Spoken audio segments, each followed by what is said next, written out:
le juste, l'injuste, le bien, le mal. Qu'est-ce qui permet d'en distinguer les subtilités, les différences entre ces concepts opposés? Qu'est-ce qui permet de faire le pont entre une décision technique et une décision humaine? L'équité semble être la solution absolue. Mais alors, qu'est-ce que l'équité?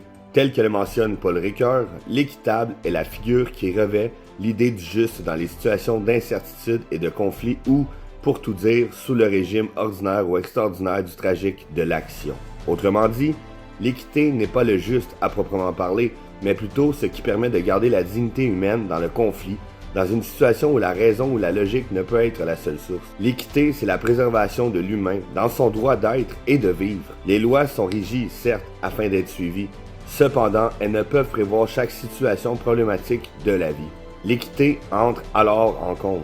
Le juge se doit de penser à l'humain derrière le jugement et non seulement à ce qui a déjà été mis en place. Prendre une décision équitable, donc dans l'équité, c'est rendre à l'humain ce qui lui appartient. C'est lui donner le droit d'être traité en humain et non telle une machine sans émotion, sans cœur, sans âme. Pourquoi s'intéresser à l'équité dans l'éducation? Car, tel que mentionné si haut, cela permet de préserver la dignité humaine, qui est l'essence même de cette expérience terrestre qu'elle a fait de vivre pleinement et librement.